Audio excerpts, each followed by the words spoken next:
एकादशी कथा महात्म्य प्रारंभ्यते। महाराज सौनकादि ऋषियों ने और ब्रह्मा जी नारद जी ने आ कथा सुनाया है। ब्रह्मा जी नारद जी से कह दिया है, नारद प्रबोधिनी नाम की एकादशी पापा ने नाश करने वाली, पुण्य ने बढ़ाने वाली, बुद्धिमान मनुष्य ने मुक्ति देने वाली, कार्तिक के शुक्ल पक्ष के मायने आ एकादशी आवे है और इरो नाम है प्रबोधिनी एकादशी और हरिबोधिनी एकादशी भी आप कह सका और आपने मारवाड़ी भाषा में देवउठनी एकादशी कह सका।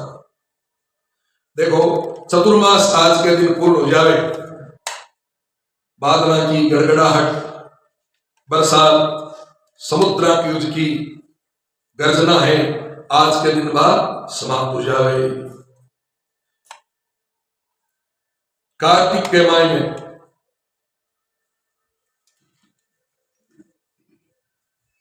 एकादशी के दिन चतुर्मास समाप्त हो जावे है।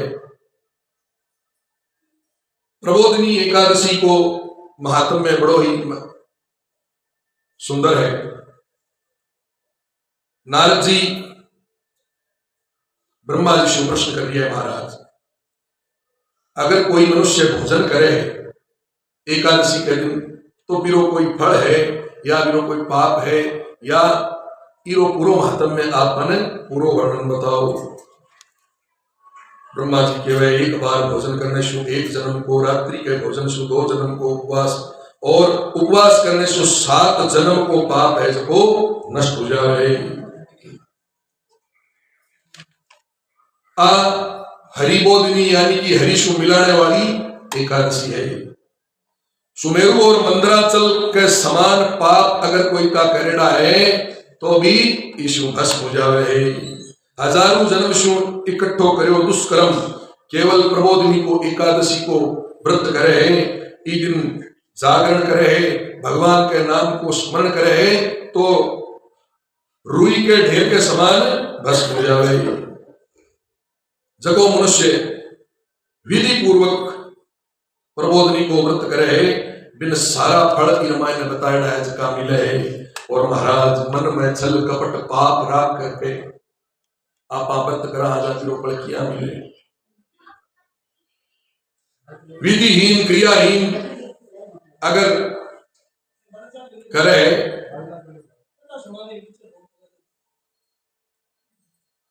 जब संध्या नहीं करे, वेद शास्त्र को खंडन करे, धर्म शास्त्र को खंडन करे, मूर्ख कृतज्ञ और धर्म ने नहीं मानने वालों, ऐसा चांडाल के समान बताया गया है। जब वो साधुओं को आदर सत्कार नहीं करे, सत्पुरुषों को आदर सत्कार नहीं करे, वह नरक के मायने जलाया जावे। जका आचार सु भ्रष्ट हुआ है, चुगली करे है, होम दान जप आदि नहीं करे है, बाने कोई फल नहीं मिले है। लेकिन पाप करके भी अगर आपा पाछो पाप नहीं करा और सच्चे मन से आपा मन के मायने सोच भी लिया कि मैं आ एकादशी को व्रत करूं और आज के बाद के मायने में कोई प्रकार का पाप नहीं करूं तो भी ने इरो फल मिल जावे। मोक्ष ने प्रदान करने वाली हरिबोधिनी एकादशी है। जको भी मनुष्य प्रबोधिनी एकादशी को व्रत करे है, बीरा पितृश्वर है, जका ने भी मुक्ति मिल जावे और जकी आने वाली पीढ़ी है बिने भी मुक्ति मिल जावे। जको भगवान विष्णु ने प्रसन्न करने के लिए स्नान दान जप होम ये सब करे, बीरो फल अक्षय है। जको मनुष्य एकादशी के दिन भक्ति शु भगवान माधव की पूजा करे वो सब पापा शु छूट जावे। भगवान विष्णु ने संतुष्ट करने के लिए अनेक प्रकार के फूला शु, अनेक प्रकार की सामग्री शु पूजा हुए। तरह तरह का पुष्प बताया गया है। जको विधि पूर्वक भगवान विष्णु की पूजा करे, बीरा बालपन के मायने, जवानी के मायने, बुढ़ापा में जितना भी पाप करेड़ा है वैसे नष्ट हो जावे है। केवल गोविंद की भक्ति और पूजन करने से ऐसे पाप धुप जावे। धन धान्य ने बढ़ाने वाली है और संतति देने वाली है, भक्ति प्रदान करने वाली है, बड़ी दुर्लभ एकादशी है। चंद्रमा और सूर्य के ग्रहण में जो फल बताया गयो है, बिना ज्यादा कि प्रबोधिनी एकादशी के व्रत करना को फल है। यानी कि कताई यज्ञ कर लो, कताई जप कर लो, अश्वमेध यज्ञ के बराबर इरो फल बताया गयो है। भगवान मधुसूदन पत्रम पुष्पम फलम तोयम, श्रद्धा भक्ति शु आपा जती भी आपा का सामग्री है विष्णु पूजा कर लो। भगवान तो क्या है कि मैं खाली तुलसी का पत्ता शु विराजित जाऊं, लेकिन मन के मायने भाव संसार होना चाहिए। जको मनुष्य नियम शु हरि की कथा ने सुने, बिने कार्तिक के मायने गौदान करने को फल मिल जावे है। 7 द्वीपाशु युक्त भूमि के दान को फल मिल जावे। जको मनुष्य दिव्य विष्णु की कथा ने सुनकर के कथावाचक की शक्ति के अनुसार पूजा करे, विनय सनातन लोक प्राप्त हो जावे। ब्रह्मा का वचन सुनकर के नारद जी पूछो, महाराज एकादशी को विधान बताओ। ब्रह्मा जी की ओर है, विधान का ही है, प्रातः काल जल्दी उठ जाओ, ब्रह्म मुहूर्त के मायने उठ करके स्नान आदि करके और 20 दिन मन के मायने को संकल्प कर लेना चाहिए कि आज मैं एकादशी को व्रत करशू। हे प्रभु आप हमारे ऊपर कृपा बनाई राखी, जो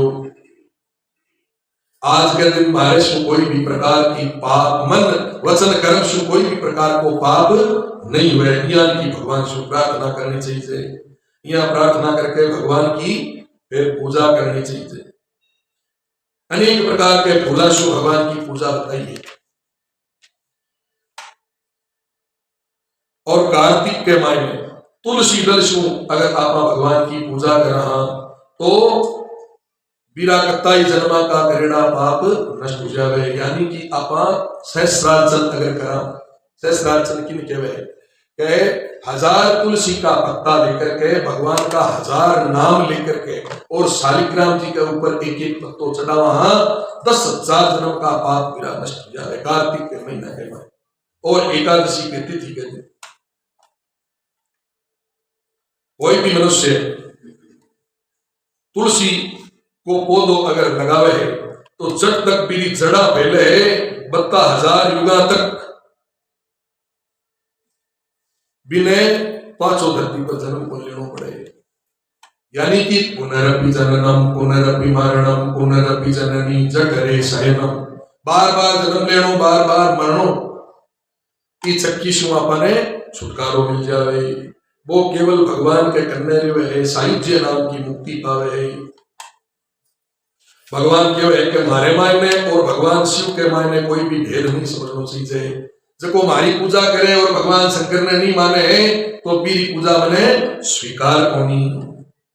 वास्तव हमें और भगवान शिव में कोई भी फर्क नहीं समझना चाहिए। इस प्रकार से भगवान की पूजा करनी चाहिए।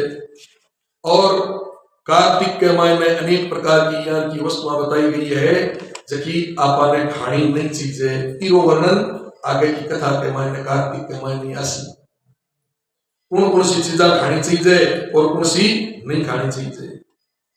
कोई भी खाने की वस्तु आप अगर मन के मायने सोच लेवा कि मैं छोड़ देशू तो भी चीज को दान भी कर देना चाहिए। इस प्रकार से व्रत करके ब्राह्मण ने बुलावे, ब्राह्मण की पूजा करे और बाने दक्षिणा देवे, क्षमा याचना करे, बस आशीर्वाद देवे। फिर बाद के मायने द्वादशी के मायने आपने पारण करना चाहिए, फिर आपने वो भोजन करना चाहिए। इस प्रकार से जो भी मनुष्य एक प्रबोधिनी एकादशी को व्रत करे है बिरा सारा पाप नष्ट हो जावे है। स्वयं ब्रह्मा जी आपके मुंडा शु आ बात बताई है। लेकिन भाई बात एक ही है कि निर्मल मन जन सो मोहि पावा, मोहि कपट छल चित्र न भावा। ई वास्ते एकादशी के दिन आप व्रत कर लिया और महाराज बारे जाता है चूलिया के पोकरा जना किया ई वास्ते जट तक हुए आपने पहला भी मैं बताई बट तक मौन रहना चाहिए, क्योंकि आप बोल शाजा की बोली जावे। ई वास्ते हुए जट तक मौन ही धारण करेडो राखो और केवल एकादशी को व्रत करे बिना पूरे समय के मायने ओम नमो भगवते वासुदेवाय को जाप करते रहना चाहिए। अगर आप विधि विधान शु व्रत करा तो ई कथा में जत्ती बात लिखेड़ी है वैसे की से साची हो जावे। श्री कृष्ण चंद्र भगवान की